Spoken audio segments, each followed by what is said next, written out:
regulating the information people got. Now this is interesting because the Golden Dawn was highly influenced, as I said, by Levi, and they kind of solved that problem. When they came up with Liber 777, which Crowley published against their will, they came up with a system to sort of memorize and program your brain, so when you're stimulated by a particular spiritual energy, you think of a particular thing. Just the same way that a song might remind you of a particular person, or a smell might remind you of a particular experience. And 777 is all about gearing your mind to make those associations. And this is a way of getting more control over that controlled madness that Levi's talking about. And this is really important.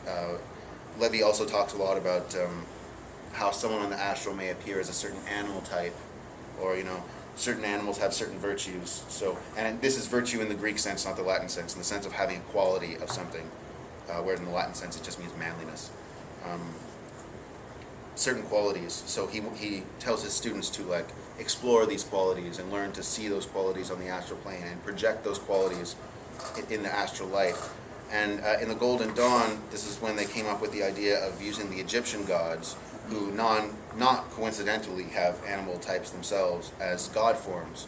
So one imagines the image of that god as one might see it on in a hieroglyphic sort of sense over one's body when doing astral work, and keeps that visual image. This is pretty much exactly what Levi was telling his students to do, or not his students, his readers to do. It's just more keyed into the Egyptian system, which allows that mythological basis to sort of, gives you more to draw on than just like a cat or a wolf or a dog or whatever. It's interesting that also that the fundamental ritual of the Golden Dawn does come from Levi as well. The pentagram ritual is grounded in what he called the Call of Four, where it doesn't have you drawing shapes in the air, which the Golden Dawn ritual does, but it does have you going to the four corners and calling the different spirits. The whole idea of the sylphs are the air and the gnomes are the earth, that's where that comes from. So they use that as the basis for that. And Levi likes to talk a lot about the myth of Circe from Ulysses, and this is a big deal for him. He's like, when you start to see images in the astral light, you can see, a deceptive person will look like a fox, or like a brave person will look like a lion, and so on and so forth. And although I think this is an oversimplification of that idea, if you actually memorize the tables from 777 and make the associations, you might not see it like that, but you will you'll know how to identify these things because they're an immediate response. And that's really what it's all about, is keeping the associations in one's head. Levi was also kind of the first person to really very seriously talk about how one has these spiritual experiences.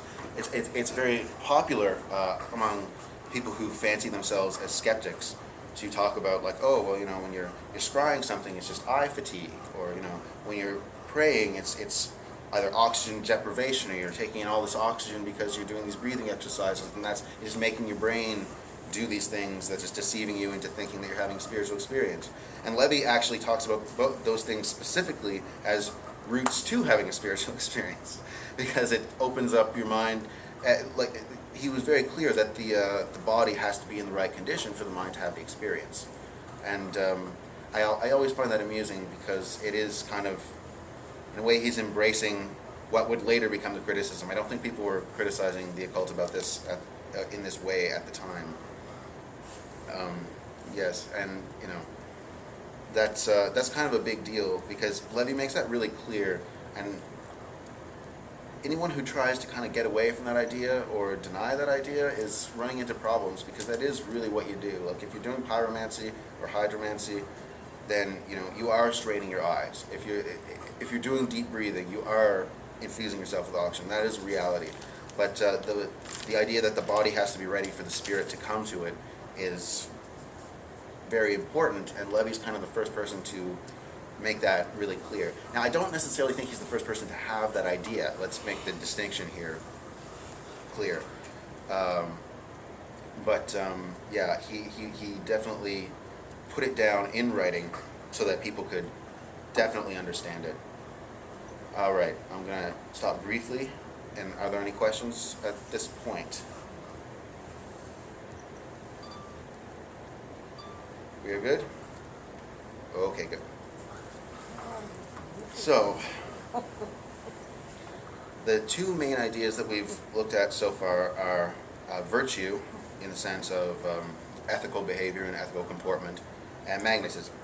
So when you put these two things together, what you get is the astral light, as Levi calls it, which, and I like to make up terms, like I said before, so I like to call this the gravity of destiny. It is, in a sense, this is the medium through which these magical images and sources operate, and how it's essentially the way that one can be in a ritual setting and perform certain actions and say certain words, and that has a direct causal effect on another person or another event or another object. In a sense, and the astral light is slightly different than the astral plane in the sense that it is the cause and effect medium. Like I said, I compared this to the idea in older physics of the aether before, and kind of said, yes, like Einstein kind of revolutionized that with his theory of relativity. Crowley, in a way, applies almost exactly the same revolution to the idea of the astral light with his concept of the magical link. So, in the idea of the magical link, and he demonstrates this, I think his best demonstration, I mean, I would very strongly urge people to read that chapter in Magic and Theory and Practice. Actually, if you read nothing else in that book, read that chapter. But he demonstrates it in one of his novels called Moonchild, where they get an artifact from a person that they're trying to make drunk, to mess with what he's doing, basically, and like another person drinks the alcohol, and through the link, the other guy gets drunk, basically. And this is just a demonstration of like anything you can do to link what you're doing to the result is going to be the paramount sort of thing that makes a magical operation work. I mean, you can invoke whatever gods you want, you know, you can invoke whatever spirits you want, you can have this great big honkin' 5-hour ritual that may have absolutely no effect if you have no direct way to connect what you're doing to the result of the operation. This is sort of Crowley's solution to the astral light, which is kind of why he doesn't pick up that term and that idea. He never says this directly. This is not directly stated in any of either of their work, but I very strongly suspect that this is because Crowley was recognizing the fact that Levi used existing theories in physics at the time as his model for the astral light, so he wanted to use the revolutionized theories in physics when he was coming up with the idea of the magical link, and just to express those ideas, because there should be a parallel between science and occultism, because essentially magic is only a form of science that we have not understood yet. Like there was a time that people thought electricity was magic. You know, there was a time that people thought fire was magic. Like all this is just something that we haven't really pinned down to the point that we can categorize it and label it properly. And really, Crowley was one of the first people to firmly try to do that and try to label and categorize it. That was the main difference between the two of them, because Levi was still very much, even though he had problems with the church and he had problems with the existing condition of the Christian religion, he was very much a Christian, very strongly believed in the idea of faith and true faith.